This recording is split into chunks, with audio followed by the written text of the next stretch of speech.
Halo, salam kenal semuanya. Perkenalkan saya Helga Yohana Simatupang. Saya adalah dosen di program studi Hubungan Internasional UPN Veteran Jawa Timur. Nah, semester ini saya dapat satu mata kuliah yang menurut saya menarik banget, yaitu terkait gerakan sosial dan politik global. Nah, kenapa saya bilang menarik? Karena sebenarnya gerakan ini banyak diinisiasi oleh anak muda dan gerakan grassroots atau akar rumput di dalam masyarakat.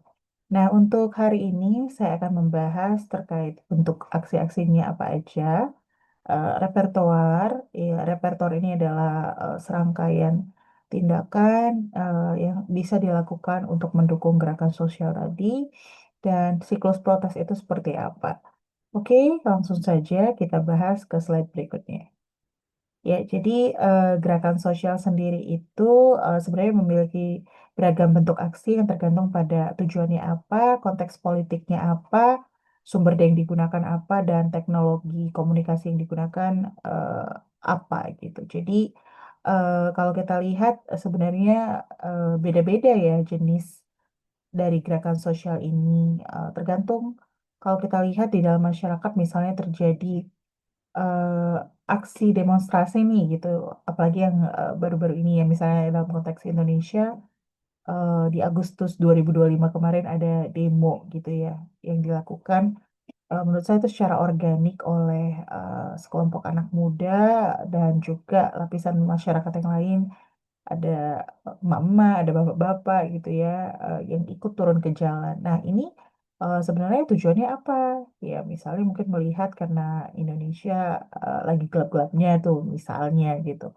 Atau dalam konteks politik ada hal yang ingin diperjuangkan oleh masyarakat, bagaimana kemudian politik di Indonesia bisa lebih bersih, lebih transparan, lebih terbuka seperti itu. Kalau kita lihat dari sisi sumber daya, apa sih yang dimiliki oleh anak muda? Ya, semangat dan mungkin ide-ide yang menarik ya, apalagi di era sekarang, kecanggihan teknologi komunikasi yang kemudian membuat gerakan ini cepat viral gitu, dan juga melibatkan influencer-influencer yang akhirnya melahirkan tuntutan yang kita kenal dengan apa, 17 plus 8 gitu ya, yang kemudian inisiasi oleh beberapa eh, anak muda yang memiliki influence gitu di sosial media.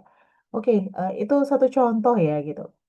Tapi sebelum kita eh, jauh lebih lanjut gitu bahas soal gerakan sosial, nah ini sebenarnya awalnya dari Charles Tilly. Charles Tilly ini di tahun 1978 menyebutkan bentuk-bentuk ini adalah repertoar aksi kolektif. Jadi, repertoire of contention. Nah, pola-pola tindakan yang dikenal dan digunakan oleh aktor kolektif untuk mengekspresikan tuntutan mereka, menekan kekuasaan atau memobilisasi dukungan gitu. Jadi, sebenarnya kalau kita lihat, Charles Tilly ini sebenarnya seorang sosiolog ya dari Amerika Serikat.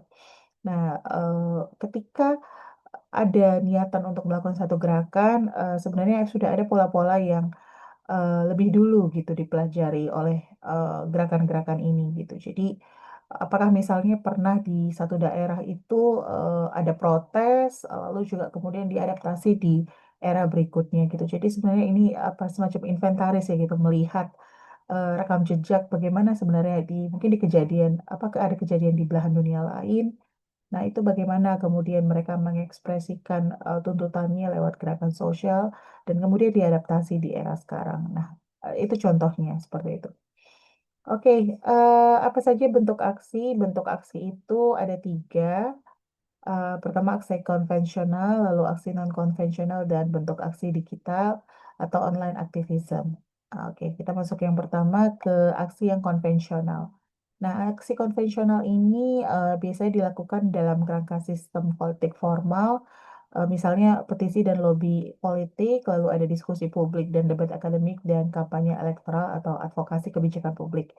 Yang pertama, misalnya petisi dan lobby politik. Ini contohnya pernah dilakukan oleh Amnesty International ketika menekan pemerintah untuk membebaskan tahanan politik. Ini contohnya di Myanmar, ketika junta militer menahan Aung San Suu Kyi ya, salah satu tokoh yang berperan dalam yang memperjuangkan demokratisasi di Myanmar seperti itu. Nah, bagaimana kemudian Aung San Suu Kyi setelah ditahan 15 tahun dan dibebaskan atas tuntutan dari Amnesty.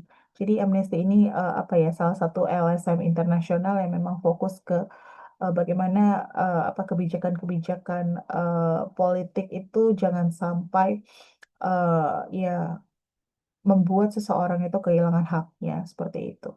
Oke, lalu ada diskusi publik dan debat akademik. Ini contohnya terjadi antara Greta Thunberg, Sekjen PBB Antonio Guterres, dan para pemimpin bisnis tentang climate justice di World Economic Forum tahun 2024. Jadi masih baru banget.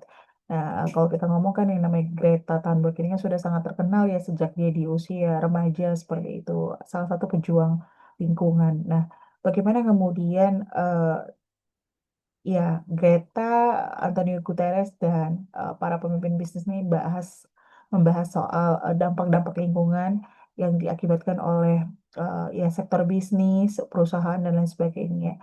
Bagaimana kemudian ini semua bisa beririsan, dan ini bukan hal yang mudah untuk dibahas gitu ya. Nah, lalu yang terakhir ada kampanye elektoral yang dilakukan oleh Barack Obama di tahun 2008 dan 2012. Jadi, bagaimana kemudian Barack Obama juga pakai identitas ya, karena belum pernah sebelumnya ada eh, presiden yang berkulit hitam di Amerika Serikat dan ini menjadi satu harapan baru buat Amerika Serikat. Dan satu lagi contohnya kampanye Brexit referendum di Inggris tahun 2016. Nah, kalau kita ngomong kampanye Brexit ini terkait dengan kebijakan yang namanya Inggris untuk keluar dari Uni Eropa karena merasa kok kayaknya nggak banyak dapat manfaat gitu ya daripada mungkin biaya yang harus mereka keluarkan ketika bergabung dengan Uni Eropa. Nah, ini sebenarnya juga mendapat apa ya pro dan kontra gitu dari masyarakat. Bahkan ketika mereka keluar gitu ya, banyak masyarakat yang akhirnya menyesal karena ada hak-hak yang kemudian dulunya mereka dapatkan, sekarang mereka nggak dapatkan lagi. Misalnya kayak visa Schengen gitu. Nah, jadi sekarang orang-orang ya di Inggris tuh harus ngurus ketika bepergian ke ya negara-negara anggota Uni Eropa gitu. Padahal kan kalau kita lihat Eropa itu kan sebenarnya bisa apa ya naik darat atau naik kereta api gitu. Daerah mereka itu sangat berdekatan. Nah, ketika mereka sudah keluar, nih orang Inggris nih sudah keluar dari Uni Eropa, maka dia nggak bisa lagi pakai visa Schengen, harus diurus gitu ya. Dan kita lihat juga misalnya ada mata uang euro, euro itu juga kemudian tidak bisa ya digunakan lagi oleh Inggris karena memang sudah keluar dari Uni Eropa seperti itu. Oke, eh, contohnya lagi ya ini aksi non konvensional.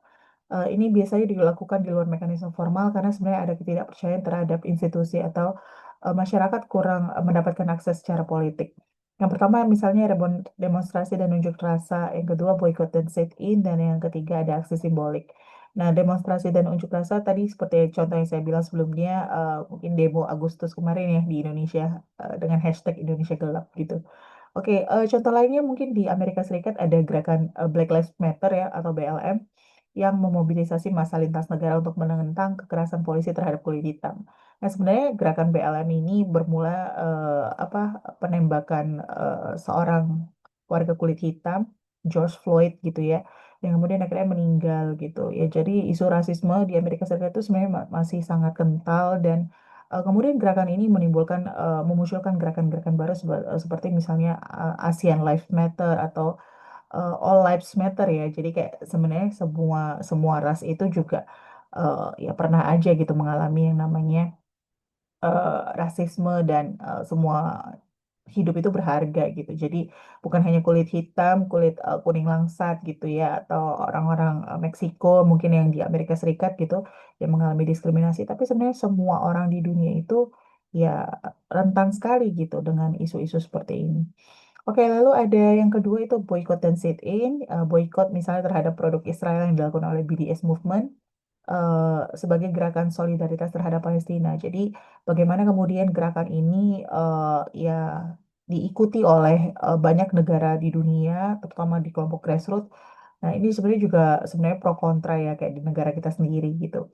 Banyak sekali perusahaan-perusahaan asing yang kemudian mempekerjakan ya warga lokal dan kemudian dampak dari boykot ini adalah ya masyarakat kehilangan gitu pekerjaan karena pendapatan perusahaan kan menurun ya. Jadi mau nggak mau mereka juga sebagian harus dirumahkan dan mungkin yang tadinya dapat bonus dan lain sebagainya itu kemudian jadi hilang.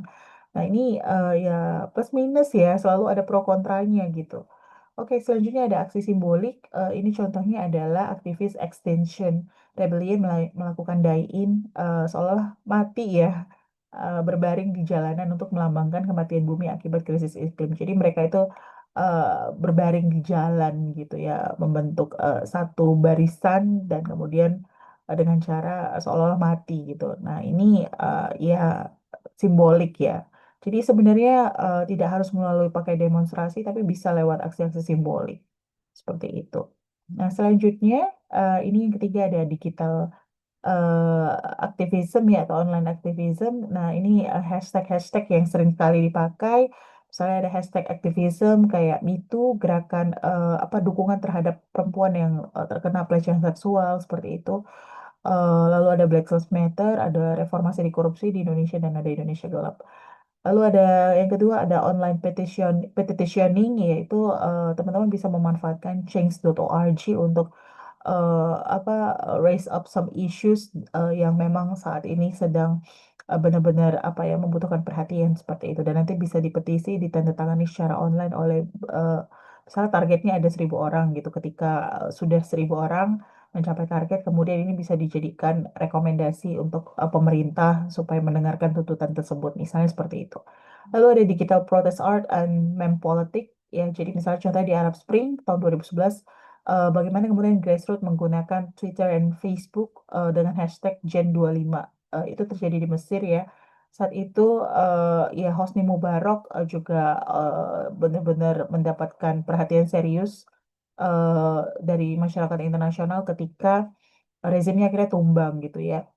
Lalu contohnya ada yang lain ada Hong Kong Protest tahun 2019 dengan tokoh kartun Winnie the Pooh untuk menyindir Xi Jinping. Karena kan kalau kita lihat kan memang situasi politiknya China, Hong Kong dan Taiwan tuh nggak baik-baik aja gitu. Sementara kayak negara-negara di dunia itu banyak yang mengakui One China Policy, jadi nggak boleh mengakui Hong Kong ataupun Taiwan bila ingin mengakui China seperti itu. Jadi kalau kita lihat ini kan Xi Jinping adalah pemimpin China, jadi ini sebenarnya lebih ke meme politics bagaimana kemudian tokoh Xi Jinping apa ya dikaitkan dengan Winnie the Pooh gitu ya mirip secara apa mungkin dari sisi wajah apa bentuk tubuh dan lain sebagainya ya jadi pertanyaannya adalah bagaimana kemudian media sosial mengubah bentuk dan dampak dari aksi gerakan sosial dibandingkan era sebelumnya itu era pradigital. Ya, ini menjadi menarik karena kecanggihan teknologi ternyata mengubah cara kita untuk bergerak secara sosial maupun politik. Oke, yang terakhir ada siklus protes. Jadi menurut Sydney Tarrow tahun 1998, gerakan sosial itu sebenarnya tidak terjadi secara linear, tapi melainkan ada siklus gelombang protes dan masa-masanya itu kemudian bisa turun, bisa muncul kembali seperti itu. Jadi dinamis. Yang pertama tahapannya adalah emergence atau kemunculan. Jadi muncul kesadaran kolektif akan satu isu atau soal ketidakadilan. Misalnya nih, Arab Spring itu kan sebenarnya dari 2010 ya, terjadi di Tunisia, dimulai dari kasus Mohamed Bouazizi. Jadi kalau kita tahu di Tunisia itu ada apa pemerintahan yang otoriter di bawah Ben Ali ya, kemudian runtuh dan ini kasus Mohamed Bouazizi ini salah satu yang mendapatkan apa ya pelanggaran dari rezim yang berkuasa. Lalu ada coalescence atau konsolidasi, bagaimana tuntutan itu mulai dirumuskan dan organisasinya terbentuk. Ini contohnya misalnya Greta Thunberg ya tadi aktivis iklim yang masih muda itu dia bersama teman-temannya ya menginisiasi gerakan Fridays for Future untuk membentuk jaringan yang lebih besar, masif gitu secara global. Lalu ada institutionalization atau pelembagaan. Bagaimana kemudian gerakan bisa mendapat pengakuan dan bisa masuk ke arena politik formal. Misalnya contoh gerakan lingkungan hidup yang melahirkan Partai Hijau di Eropa. Nah di Indonesia juga sebenarnya ada ya. Ini banyak biasa diinisiasi oleh anak-anak muda yang fokus kemudian untuk isu lingkungan dan mereka ingin terlibat di apa politik supaya bisa mendapatkan akses yang lebih baik seperti itu. Dan yang terakhir ada decline atau kemunduran. Ini biasanya gerakan sosial yang tadinya menyala gitu ya, yang tadinya berapi-api bisa saja mundur karena adanya represi negara, ada tekanan, ada cooptation. Cooptation ini misalnya kayak mereka itu ini ya dibayar gitu ya oleh elit-elit politik dijadikan buzzer untuk membuat berita tandingan dan ini ya cara-cara yang sekarang dilakukan gitu. Lalu ada fragmentasi, perpecahan dan atau tujuannya sudah tercapai gitu. Jadi ya udah kita nggak perlu lagi buat gerakan toh tujuannya sudah tercapai. Ini misalnya contohnya gerakan Occupy Wall Street kemudian melemah ketika tidak punya agenda pasca protes. Jadi ya udah ketika mereka ngerasa kayak ya sudahlah isunya sudah selesai dan lain sebagainya, lama-lama gerakannya bisa hilang gitu. Oke, apa sebenarnya faktor yang mempengaruhi dinamika siklus dari emergen sampai decline tadi? Yang pertama adalah political opportunity structures, bagaimana di negara tersebut ruang politiknya terbuka atau tertutup gitu. Lalu yang kedua ada mobilizing structures, bagaimana jaringan dan organisasi sosial masyarakat di negara tersebut, dan framing processes, bagaimana narasi atau simbol yang digunakan untuk membingkai isu. Nah, selama ini kita seringkali mungkin ya berpatokan pada media-media besar gitu, atau yang banyak di apa framing oleh media barat gitu. Nah, kalau misalnya kita melihat dari isu Timur Tengah, eh, tidak adil rasanya ketika kita hanya melihat satu isu dari media barat, kacamata barat. Nah, bagaimana kemudian kita juga melihat eh, apa ya kacamata lain, misalnya dari negara-negara Arab sendiri gitu, atau media-media lokal itu juga penting untuk diperhatikan seperti itu. Oke, nah bagaimana sebenarnya aktor gerakan sosial mempertahankan konsistensi aksi? Ini ada beberapa bentuk. Ini bukan pertanyaan ya sebenarnya, tapi ini adalah jawabannya gitu ya. Oke, yang pertama diversifikasi bentuk aksi. Jangan sampai aksinya monoton. Tadi kan ada tiga cara ya, konvensional, non-konvensional, dan online. Mungkin bisa di mix gitu atau buat varian yang baru yang mungkin lebih digandrungi oleh anak-anak muda. Misalnya kalau kita lihat aksi konvensional yang tidak berjalan, kita bisa pakai online activism atau yang non konvensional seperti itu. Lalu yang B ada pengelolaan jaringan dan koalisi. Jadi sebenarnya jaringan dan koalisi ini juga harus di-maintain gitu ya, supaya mereka tidak merasa stagnan gitu. Jadi jaringan ini mungkin harus diperluas, networkingnya harus makin banyak gitu, supaya koalisi yang terbentuk juga semakin kuat. Lalu ada inovasi digital, bagaimana memanfaatkan mungkin kecanggihan-kecanggihan teknologi yang ada sekarang disesuaikan dengan apa ya target masyarakat yang ingin dicapai gitu ya. Ya kalau misalnya orang-orang muda eh, suka pakai sosial media, ya ataupun misalnya pakai WA group gitu untuk menyebarkan info, ya pilih itu gitu. Jangan kita monoton harus pakai apa? Kalau dulu kan ada pamflet gitu ya, ketika kita mau turun ke jalan gitu, pamflet disebar sana sini. Ya mungkin cara-cara itu masih tetap dilakukan, tapi supaya bisa lebih widespread gitu ya, pesannya cepat meluas gitu, kita perlu memanfaatkan kecanggihan teknologi. Lalu ada rekonstruksi narasi dan framing. Jadi bagaimana kemudian ya yang saya bilang tadi, jangan sampai kita membuat apa ya satu berita yang terlalu apa ya monoton itu aja gitu. Jadi kita juga harus merekonstruksi uh, ya pesan-pesan yang ingin disampaikan supaya sesuai dengan kebutuhan dan mungkin target masyarakat yang ingin apa ya di ya dicapai itu ya bisa lebih disesuaikan. Misalnya kalau kita mau targetnya itu ke orang tua, ya mungkin narasinya juga ya agak sedikit formal gitu, sopan. Nah, tapi kalau ke anak muda mungkin bisa ya dengan bahasa-bahasa yang lebih kekinian gitu ya.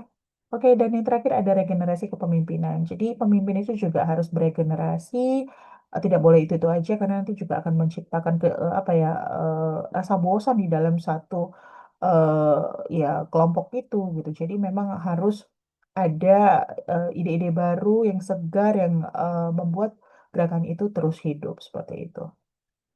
Oke, mungkin itu saja yang bisa saya sampaikan. Saya mengutip satu quotes dari Mead ya, Margaret Mead, sorry.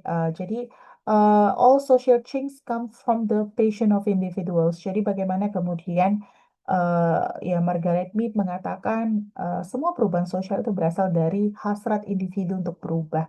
Jadi kalau kita lihat banyak tokoh-tokoh penting, misalnya kayak Mahatma Gandhi, Nelson Mandela, atau Martin Luther King gitu. Ya, itu semua dari hasrat individu untuk mengubah sesuatu yang tadinya mungkin dirasa sulit gitu ya. Tapi kemudian ketika perubahan itu diinisiasi dan kemudian disebarluaskan ke khalayak yang lebih ramai gitu ya, itu kemudian bisa memotivasi kita untuk berjuang ke arah yang lebih baik. Ya, mungkin itu saja dari saya. Sekian sesi berbagi hari ini. Terima kasih teman-teman sudah mendengarkan. Ya, sampai jumpa lagi di sesi berikutnya.